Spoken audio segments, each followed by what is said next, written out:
What's up, ladies and gentlemen of YouTube? Boogie2988 coming at you live once again through the power of the internet, and this would be my rambling video for the week. It's a little different from what we normally do.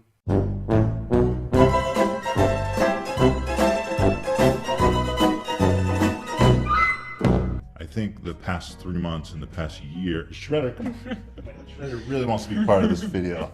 He's feeling very left out. Everyone's like, oh, bring the dog in. Yeah. That'll make it more emotional. He's here, jumping at my side, all right? Oh my God.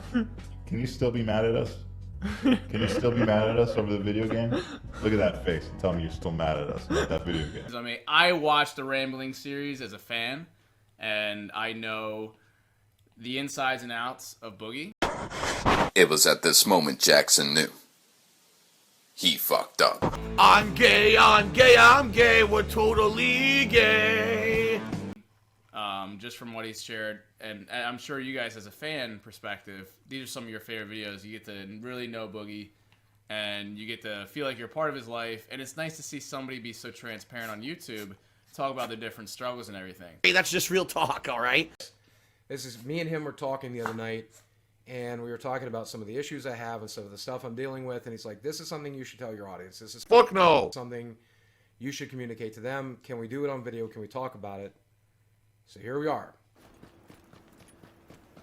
And I think Jesse knows me well enough to know I sat through a year worth of nutrition seminars, and I know what to do. I know what I need to do to lose the rest of this weight. It helped me lose the 200 pounds that I've already lost. I've got another 100 to go, well, 60 some to go before I can get the skin removal surgery, and then it's a nightmare to lose the rest. You know, I'm going through what Swift is going through right now, which is just beating himself. Check his link in the description box below if you want to see what Swift is going through. Beating himself every day to lose a pound, 2 pounds, 3 pounds. I'm not there yet. If I do the right thing where I am now, I can lose and 2 know 3 what it pounds is. a week. And I you know what it is. Everybody out there knows what it is. Right. You eat healthy, you exercise, but you still are not either doing it, and you could say it's a motivation thing, but the motivation comes down to the whys of it. And there's so many of you right now who I've seen say, you know, I lose 30 pounds, I put back on the 30 pounds. I lose 50 pounds, I put back on the 50 pounds. I was stuck in that cycle forever, and I used my surgery as a shortcut, as a forced rehabilitation to make me relearn everything, to do what I needed to do. That's why I ended up getting surgery. And yeah, in a lot of ways it was a shortcut. Now, was it the easy path? Far from it. $20,000 disappeared out of my bank account. I was sick for a month. I was throwing up. I was bleeding out of my mouth. I was throwing up blood. I was vomiting blood. I was secreting blood. I was bleeding from my side wounds. I was constipated. I was sick all the time for the first 6 months.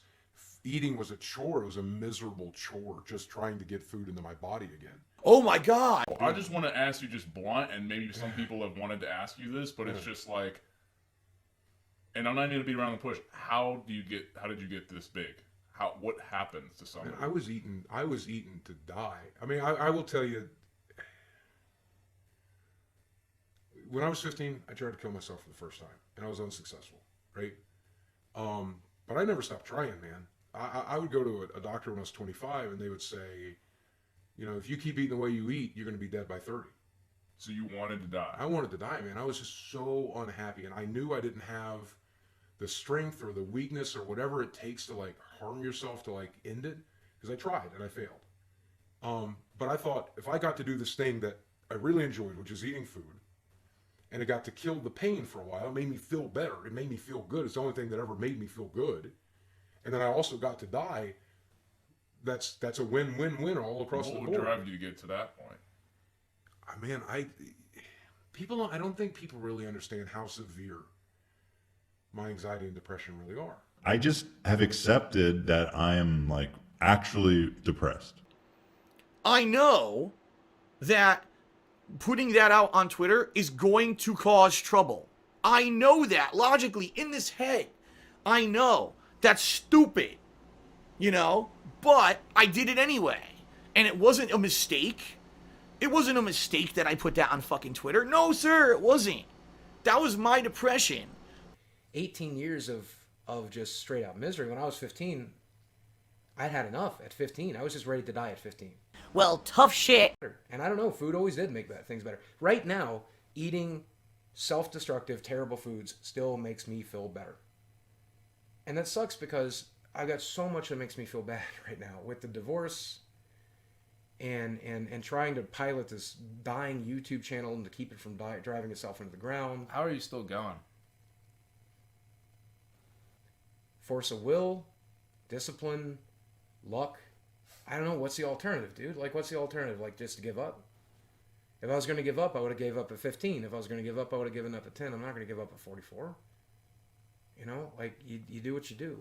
You just gotta figure that shit out. How many people have reached out over the years and said how much you've changed their life, or the people you've met in real life that have hugged you crying? But it's never enough. I don't know if you can understand that. I could spend the rest of my life, you know, dedicated to these people. I could spend the rest of my life dedicated to charity. I could spend the rest of my life doing nothing but good. And it's still never going to be enough. I don't know if you can understand that. I don't know how to make that click. I don't know how to make my brain say it's okay. This is amateur hour shit, man. Surgery. I knew I wasn't going to be able to do that anymore. And I knew I would come apart. I knew I would fall apart. I knew I'd have to find new ways. And I did. If you look, this is why my channel's suffering right now, because I said and did so much stupid stuff. And the worst part about it, some of the stuff I said, I did on purpose. I said and did stupid stuff on stream, knowing it would hurt my reputation, knowing it would hurt my business. I would come in here and I would half-ass my job, knowing that it was going to damage the business. Are you already afraid of this video? Of course, man. I have an anxiety disorder. Before we stepped in this room to start filming this video, I was nervous. I never done that. Never once have done that. I'm terrified to see what this is going to look like. Is there a possibility you won't even post this? There's always that possibility, man. But I'm going to try to do it for you.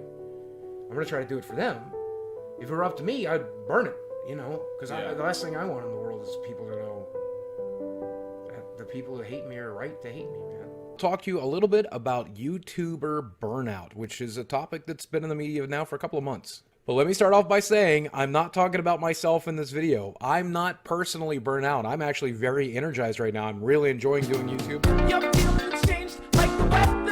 If you ain't even put in a day of work, now they going crazy because I made it first. See, homie, I just made it work. It's a cold world. That's my old girl. She's in my pain and I ain't even trying to make it hurt.